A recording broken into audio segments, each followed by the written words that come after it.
नमस्कार, बहुत बहुत स्वागत है। आप देख रहे हैं देश का number 1 news channel Republic Bharat. मैं हूं अमित सिंह। भागलपुर पुल हादसे को लेकर एक बड़ी खबर आ रही है। चलते हैं मेरे सहयोगी मृदुल के पास। भागलपुर में जो हादसा हुआ उसे लेकर सियासत भी बड़ी तेज हो गई है। कैसी बयानबाजी की जा रही है बताएंगी मेरी सहयोगी सलोनी। शुक्रिया मृदुल। और बड़ी खबर यह आ रही है कि तेजस्वी यादव ने बयान दिया कि जिस तरह से भागलपुर का पुल ध्वस्त हुआ है उस पर कार्रवाई होगी, जो जिम्मेदार है उन पर कार्रवाई का भरोसा तेजस्वी यादव देते नजर आ रहे हैं। क्योंकि सवाल लगातार पूछे जा रहे थे कि आखिर इतना बड़ा पुल 2 बार ध्वस्त कैसे हो सकता है, कहां गलती रह गई, कहां खामी हुई।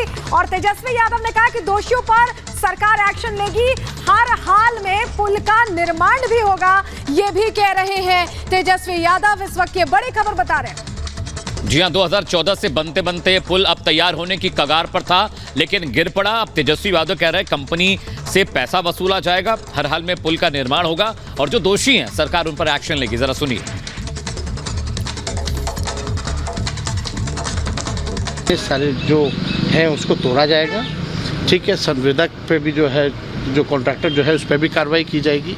जो वहाँ इंजीनियर्स थे उनको भी हटा लिया गया है। बाकी ACS जो है वो इसकी जांच करा रहे हैं और भी जो दोषी होगा इस पर कार्रवाई की जाएगी। तो ये चीज़ें तो आप समझ लीजिए कि पहले से ही हम लोग इस चीज़ को जो है देखते रहे हैं और ये टूटा है। और क्योंकि शक था ही, जब पियर नंबर 5 में जब ये बात आई थी उस समय तो तत्कालीन जो मंत्री थे नितिन नवीन थे, तो उन लोगों ने भी जो है जांच जो है IIT रुड़की को दिया था। लेकिन रिपोर्ट जो हमने आपको दिखा है उस आधार पे हम लोगों ने निर्णय लिया, उसके जितने सेगमेंट थे 50 के लगभग सबको हम लोगों ने नए सिरे से पुल का निर्माण कराया जाएगा। एकदम पुल का निर्माण कराना ही है।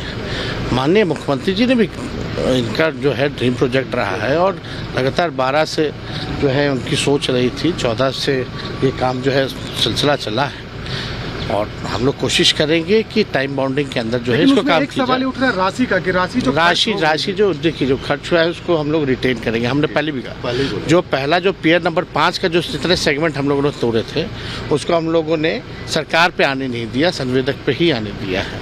तो ये चीज़ें होंगी।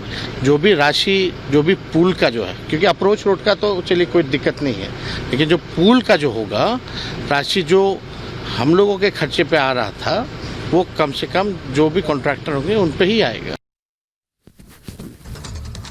और भागलपुर पुल हादसे के बाद बिहार सरकार पर विपक्ष हमलावर है। लेकिन देखिए JDU के नेता खुद सवाल खड़े कर रहे हैं कंस्ट्रक्शन पर और वो खुद कह रहे हैं कि जांच होनी चाहिए। विरोधाभास का ये नया एक उदाहरण आपके सामने ये रिपोर्ट रखने जा रही है।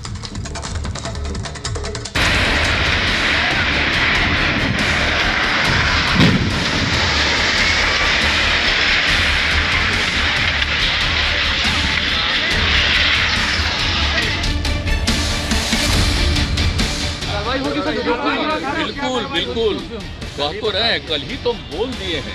जैसे ही हमको खबर जैसे ही मिला वैसे ही तुरंत हमने सबसे बात की। इतना महत्वपूर्ण योजना है कि माननीय मुख्यमंत्री का बार बार ऐसा घटना दुर्भाग्यपूर्ण है। विधानसभा अध्यक्ष के नाते कई बार कहा था कि इसकी जांच करवाइए।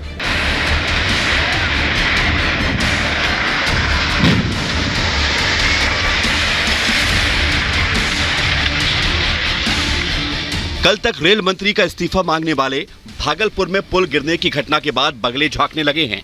पुल गिरने की घटना पर दलील दिए जा रहे हैं, लेकिन वो जो दलील दे रहे हैं हमें, आपको और विपक्ष को तो छोड़िए, उनके अपने भी हजम नहीं कर पा रहे। उनके अपने ही अब सवाल उठा रहे हैं। लास्ट टाइम भी ये पुल गिरा था और 1 साल हो गया, आज तक जांच रिपोर्ट नहीं आया, जिस कारण फिर से दोबारा ये भी गिर गया। पुराना वाला भी स्पैन नहीं बना है। इतना महत्वपूर्ण योजना है कि माननीय मुख्यमंत्री का बार बार ऐसा घटना दुर्भाग्यपूर्ण है। निर्माणाधीन पुल भरभरा कर गिर गया और चंद सेकंड्स में ही गंगा नदी में समा गया। अब जो दलील दी जा रही है वो हजम नहीं हो रही। तो सवाल ये है कि सरकार किसे बचाने की कोशिश कर रही है? इस पुल के पीछे कौन है? सरकार के मुखिया आप हैं, जिम्मेदारी आपको लेनी होगी।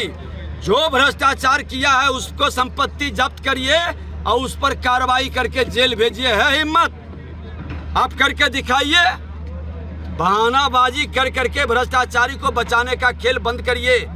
ये तो उस सरकार से पूछना पड़ेगा, सरकार के जितने कार्यकारी लोग हैं उनसे पूछना पड़ेगा कि इतना बड़ा हादसा कैसे हो गया, कहाँ किसने गुणवत्ता चेक नहीं की, क्योंकि इतना बड़ा पुल गिर जाए तो अपने आप के अंदर बहुत शर्मनाक चीज़ है। सवाल सिर्फ इस पुल तक सीमित नहीं है, क्योंकि खबरों के मुताबिक SP Singla construction company Bihar में 5 बड़े प्रोजेक्ट पर काम कर रही है।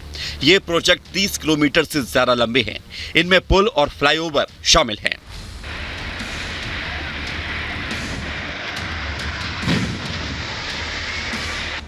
इन प्रोजेक्ट्स की लागत भी करोड़ों रुपए में है। अब आपको ये भी बता देते हैं कि बिहार में वो कौन कौन से बड़े प्रोजेक्ट्स हैं जो एसपी सिंगला कंस्ट्रक्शन कंपनी के हाथों में हैं। पटना में पुराने महात्मा गांधी सेतु के समानांतर नया महात्मा गांधी सेतु बना रही है।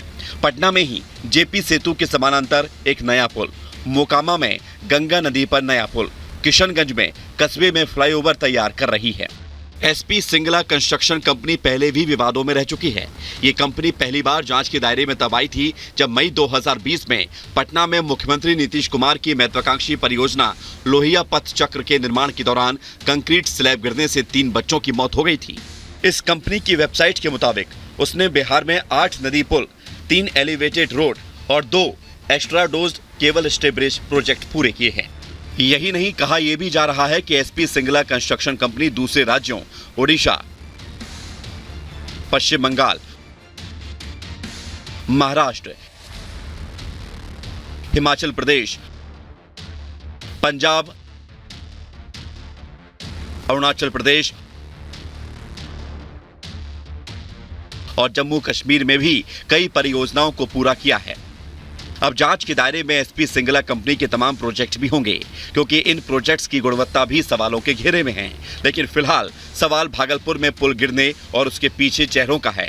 ये सवाल इसलिए भी है क्योंकि पुल के निर्माण में गड़बड़ी की बात जब सरकार को पता थी तो फिर निर्माण क्यों नहीं रोका गया? जिम्मेदार लोगों पर कार्रवाई क्यों नहीं हुई? क्या सरकार पुल गिरने का इंतजार कर रही थी? Bureau report, Republic Bharat.